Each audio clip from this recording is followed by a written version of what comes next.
एक गांव में गौतम बुद्ध का बहुत बड़ा आश्रम था। वहां पर एक प्रसिद्ध बौद्ध गुरु रहते थे। वहां पर उनका एक शिष्य बहुत बोलता था। वह हर समय इधर उधर की बातें करता था। जब वह दान लेने के लिए जाता तो हर घर से एक नई कहानी लेकर आता और आश्रम के दूसरे शिष्यों को सुनाता था। एक शिष्य की दूसरे से बुराई करता, चुगली करता और दूसरों के सामने अच्छा बनने का प्रयास करता। खुद के मुंह से ही खुद की तारीफ करता रहता और हमेशा ही खुद को गुरु के सामने सबसे बुद्धिमान और उत्तम साबित करने का प्रयास करता। वह खुद को सभी शिष्यों से अलग और श्रेष्ठ मानता था। उसका कहना था कि मैं एक अमीर घर का बालक हूं। अगर मैं चाहता तो एक आरामदायक और सुविधाओं से भरा जीवन जी सकता था, लेकिन मैं वह सब छोड़कर यहां आ गया क्योंकि मुझे सत्य की खोज करनी है, खुद को जानना है, जीवन को जानना है। इसीलिए मेरा त्याग तुम सबसे बड़ा है। एक दिन गुरु ने आश्रम के सभी शिष्यों को बुलाकर कहा, आप सभी को अगले 1 महीने के लिए कोई ना कोई संकल्प लेना है। इससे आपकी संकल्प शक्ति मजबूत होगी और आप में आत्मशक्ति का संचार होगा।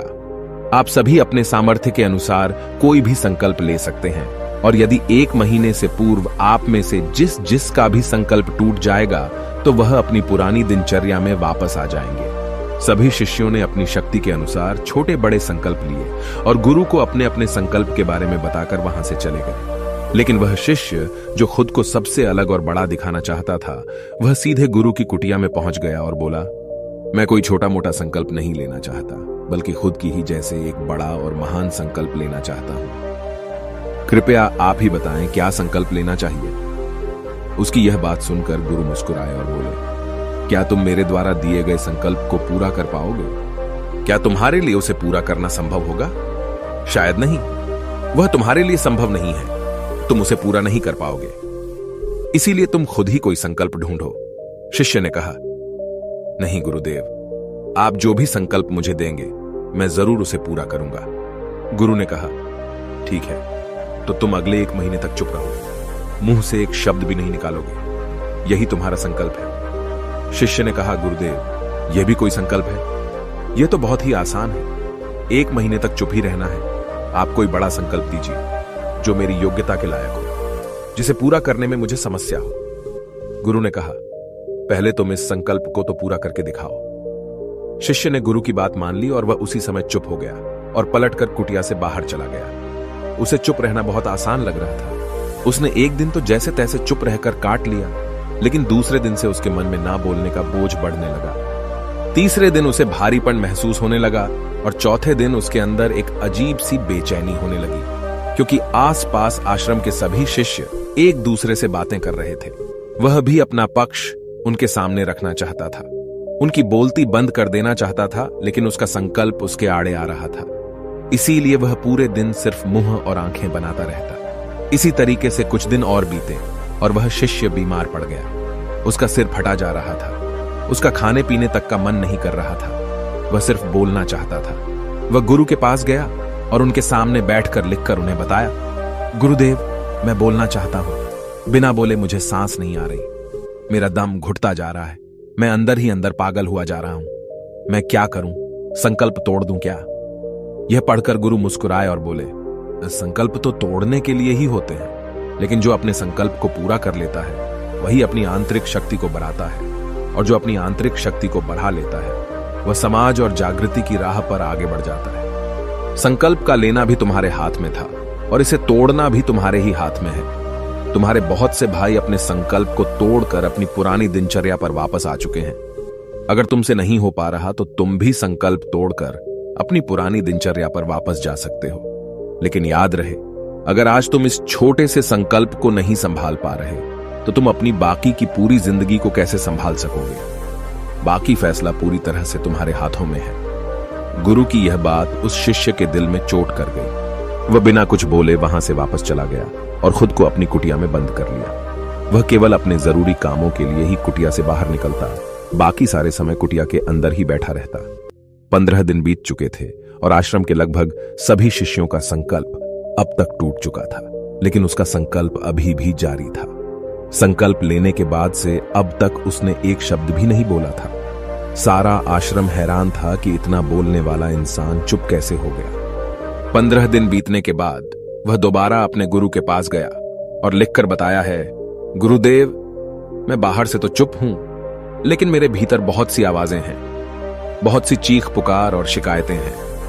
मैं अंदर ही अंदर बात करता रहता हूं। मेरा मन तरह तरह के प्रश्न पूछता रहता है। मैं बाहर से जितना मौन हूं, भीतर से उतने ही शोर शराबे से भरा हुआ हूं। क्या इस तरह से मेरा संकल्प अभी भी जारी है? गुरु ने कहा, हां, तुम्हारा संकल्प अभी भी जारी है, लेकिन जब तक लोगों की यह आवाजें तुम्हारे कानों में पड़ती रहेंगी, तुम्हारा मन बोलता रहेगा, क्योंकि इसे तो आदत है बोलने की। तुम भले ही बाहर से चुप रहो, लेकिन तुम अंदर ही अंदर बोलते रहोगे। तुम्हें इन बातों से, इन आवाजों से दूर जाना पड़ेगा। शिष्य गुरु को प्रणाम कर वहां से चला जाता है और सुबह होते ही अपनी कुटिया छोड़कर जंगल की तरफ चला जाता है। कई दिन बीत जाते हैं, संकल्प का समय भी पूरा हो जाता है, लेकिन शिष्य लौटकर नहीं आया।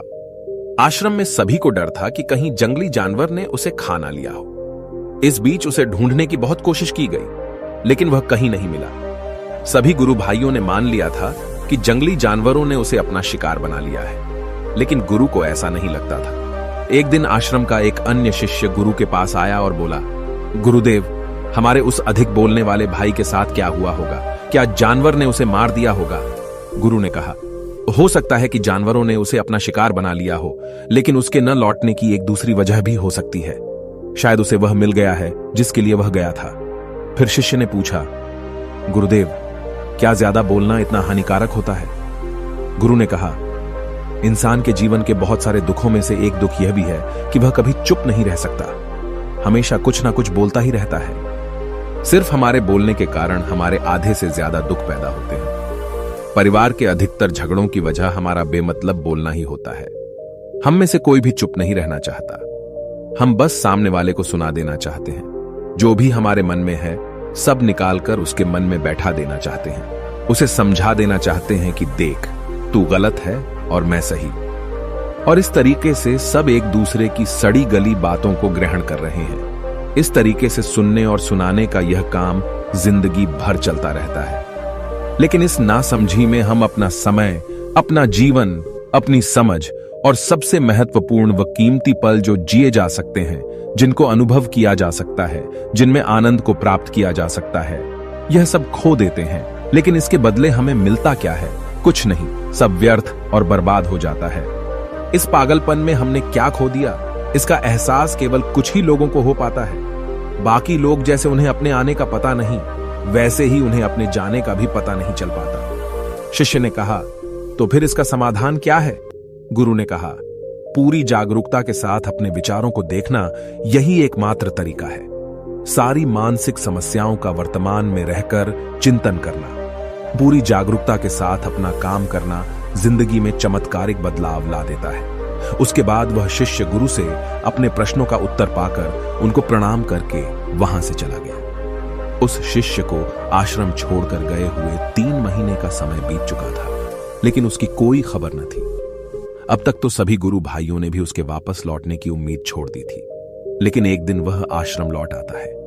उसे देखकर सभी के आश्चर्य और खुशी का ठिकाना न रहा। लेकिन अब वह नहीं था जो यहां से गया था, वह कुछ और ही बनकर वापस आया था।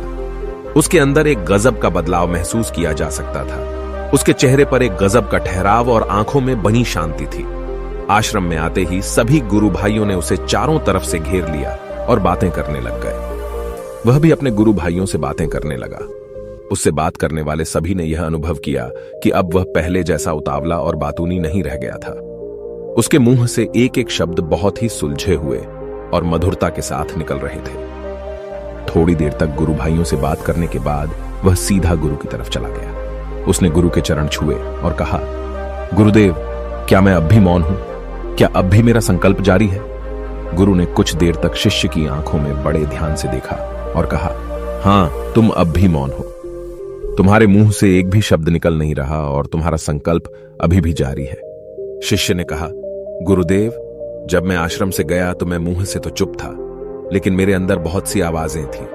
मन में बहुत से प्रश्न थे और वह बंद नहीं हो रहे थे, तो मैं जंगल में चला गया, इस उम्मीद से कि वहां मुझे शांति मिलेगी और मेरे मन की बकबक कम हो जाएगी। लेकिन मैं जितना एकांत में जाता गया, मेरे अंदर की आवाज उतनी ही तेज होती गई। मेरे भीतर की पुरानी से पुरानी आवाज मुझे सुनाई देने लगी। तब जाकर मैंने महसूस किया कि मैं कितना गलत कर रहा था। जब मैं अपने परिवार वालों, दोस्तों को और गुरु भाइयों को बुरा भला कहता था तो उस समय मुझे लगता था कि मैं सही कह रहा हूं। जब मैं गुरु भाइयों की एक दूसरे से चुगली करता था और उनका मजाक बनाता, तब भी मुझे यही लगता था कि मैं उनसे बेहतर हूं और मैं सही कर रहा हूं। लेकिन उस दिन मैंने पहली बार महसूस किया कि मैं कितना गलत बोलता था। काफी दिनों तक ये आवाजें, ये शिकायतें मेरे अंदर चलती रहीं, लेकिन धीरे धीरे करके एक दिन ये सारी आवाजें मेरे अंदर से समाप्त हो गई। अब मैं भीतर से भी मौन हो गया। उस घने जंगल में बाहर से कोई बोलने वाला था नहीं और भीतर कोई आवाज बची ही नहीं थी, और मैं उस दिन पहली बार मौन का सही अर्थ समझा। मेरे चारों तरफ बहुत शांति थी। हालांकि अभी भी कुछ आवाजें आ रही थीं जो पहले भी आती थीं, लेकिन मैं उन्हें सुन नहीं पाता था। पर अब वह सभी आवाजें मुझे स्पष्ट रूप से सुनाई दे रही थीं। हवा के चलने की आवाज, चिड़ियों के चहकने की आवाज और पानी के बहने की आवाज। ये सभी आवाजें मैंने पहली बार पूरे होशपूर्वक सुनी। अपने चारों तरफ इतनी शांति मैंने पहले कभी महसूस नहीं की थी। तो इस शांति को भंग करने के लिए मैंने पहली बार अपने मुंह से कोई शब्द निकाला। मैं चिल्लाया, हे ईश्वर, ये कैसी शांति है? सभी कुछ इतना शांत क्यों है? ऐसा क्या हो गया? लेकिन मेरे चिल्लाने के बाद भी शांति भंग नहीं हुई। सब कुछ पहले जितना ही शांत था, बाहर भी और भीतर भी। हे गुरुदेव, मैंने अपने गुरु भाइयों से बात की, मैंने आपसे बात की। मैं बोल रहा हूं, मैं चल रहा हूं, मैं सब कुछ देख रहा हूं, लेकिन मैं अपने भीतर एकदम एकांत में हूं, मौन में हूं, भीड़ में होता हूं, तब भी भीतर से अकेला एकांत में होता हूं। जब मैं खुद में भी शोर करना चाहता हूं, तब भी एकांत में ही होता हूं। अब सब दिखाई पड़ने लगा है, सब सुनाई पड़ने लगा है। गुरु ने कहा, जब तक हम बाहर की तरफ बोलते रहेंगे, भीतर अशांति ही रहेगी। लेकिन जिस दिन हम भीतर की तरफ मुड़ जाएंगे, तब हमारे मुंह से कुछ भी निकलेगा, हम शांत ही रहेंगे। दुनिया में जितनी भी बुराइयां हैं, ज्यादातर हमारे बोलने से ही उत्पन्न होती है, क्योंकि हम चुप रहना नहीं चाहते। हम जितनी जरूरत है उससे कहीं ज्यादा बोलते हैं। हम सामने वाले को सुनना नहीं चाहते, बल्कि उसकी बोलती बंद कर देना चाहते हैं। उसे समझा देना चाहते हैं कि मैं कौन हूं, मैं क्या कर सकता हूं, और यही हमारी जिंदगी का मकसद बनकर रह जाता है। हमारी सारी ऊर्जा व्यर्थ के बोलने में बर्बाद होती रहती है। ऐसे ही समाज में लोगों का जीवन दुखों से भर जाता है, जो हमेशा एक दूसरे को सुनाने में लगे रहते हैं। कभी एक दूसरे को सुनना नहीं चाहते, समझना नहीं चाहते, और चुप रहना तो उन्होंने कभी सीखा ही नहीं, क्योंकि चुप रहना उन्हें छोटा महसूस करवाता है। दुनिया की सभी लड़ाइयों का कारण हमारा बोलना ही है।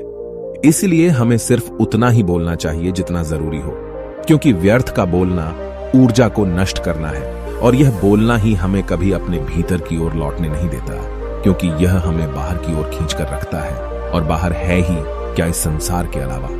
लेकिन अगर अपने भीतर के संसार की ओर मोड़ना है, तो इस मुंह को बंद ही रखना चाहिए। इसीलिए जितने भी बुद्ध हुए, आत्मज्ञानी हुए, वह सभी एकांत की ओर भागे, ताकि उन्हें ज्यादा न बोलना पड़े, ज्यादा सुनना न पड़े।